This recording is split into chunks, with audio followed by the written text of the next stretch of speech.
is your first time seeing me, head back to the intro, figure out why we're here, figure out if you want to be here, start at part 1, do the work, make sure things are fluent before you move on to part 2 and so on, and then meet us back here when you caught up.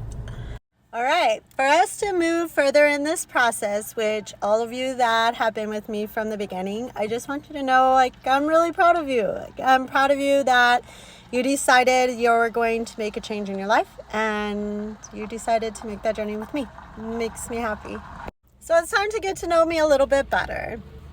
I was born in a small town in Arizona, and then I was raised in another small town in Arizona. And that small town is San Manuel, Arizona. A small little mining town in the Covasaco Mountains. This is home. And when I drive into this little town, it gets me every time. There's so many memories here. Good memories, bad memories, tears, smiles, laughter, joy. I cruise these streets, my family, with my friends. This town had a big part in who I am and who I've become. All right, so my story begins in that small town when I was 15, actually. Why 15? We'll get to that. So if you've been around me the last 6 months, you know that I have had my spiritual awakening. What does that mean? It means that I have connected back to my soul. Right now, everybody else is running around thinking that their mind is them. But I realize that my soul is what makes my mind and my body function. So I feel back to my soul. I'm in touch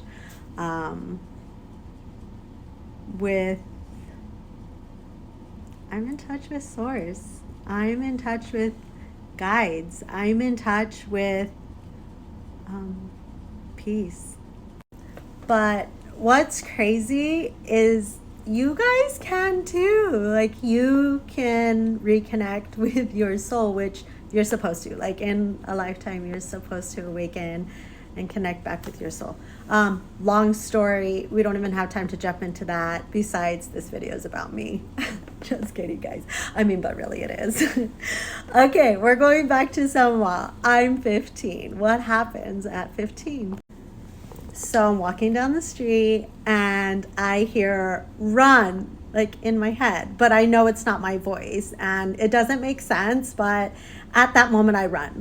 If somebody tells you to run, you run. The people who don't run, they get murdered. So I ran, but I held that thought in my head for a really long time. What just happened? Who do I talk to about that? Without sounding crazy or getting locked up or having someone look at your mental state. How did I hear somebody else say run in my mind? So years passed. I ignored it. A lot easier just to ignore things, or so I thought.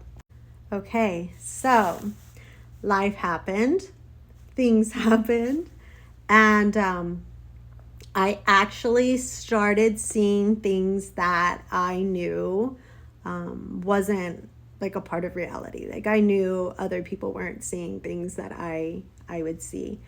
I remember going to my father and telling him that I saw ghosts, and he told me that they weren't real. That's really hard. That's really hard to have something happening to you and somebody tell you that what's happening to you really isn't happening to you. So of course, because I was blessed with 2 parents, I went to my mom and I was like, hey mom, what do you think about ghosts? And she was like, well, I haven't really saw one, but she was like, one time I think I did. I saw my grandmother after she had passed at the foot of my bed telling me that she was okay. And so she's like, I guess, they might, be real. And Although I don't even think I told her what I had told my dad in fear of hearing again that what I was experiencing wasn't real, I think I kept it to myself. Um, and I decided to just start dealing with it on my own. Which, by the way, because I was in an unhealed state and I wasn't a good person, I wasn't around good things that I was seeing. Let's just put it that way. I did make a choice, though, at some point that I wasn't going to live like that anymore, that life was super scary for me. I actually kind of shut it off. I shut it off and I ran from basically everything that was my life then and made a new life for myself, moving forward based on good and light and positive. Of course, I would still have things happen to me that I couldn't explain. Story time again.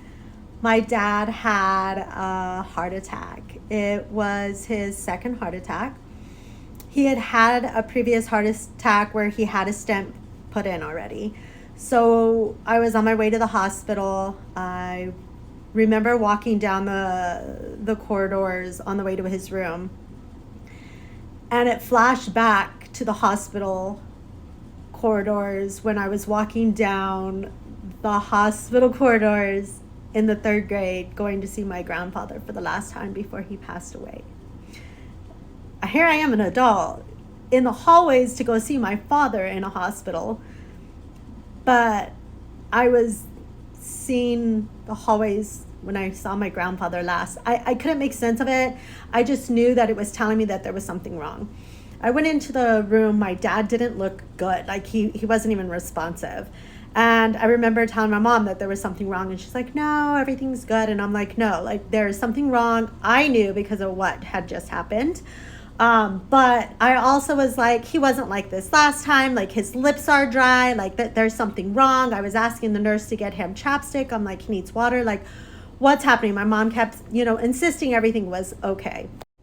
3 days later, the hospital and the doctor admitted that a tech had left air in the line.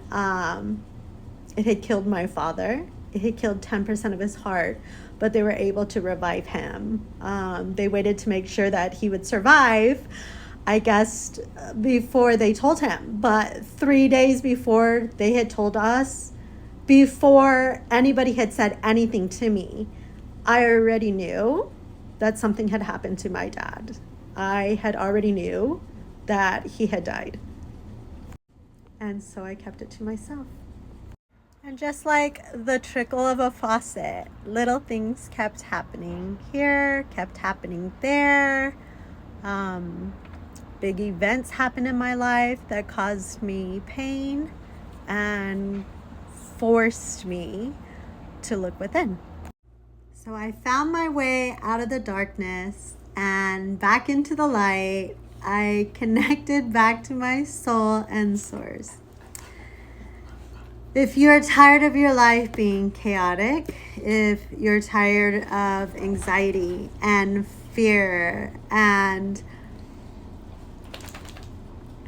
being unhappy, start at part 1, do the work, and meet me back here when you caught up. For those of you that are perfect, please scroll on. You no longer need my help. You're perfect. For those of you that are ready to reconnect to your creator, I am going to pull you out of the dark into the light. You're welcome. Just a disclaimer, that doesn't mean you're going to get my awesome gifts. Maybe you have them, maybe you don't. I don't know. I'm just saying you get to heal back to peace. Not everybody is given the gift to get to communicate or being given visions or premonitions, and not everybody gets to be magic. Sorry.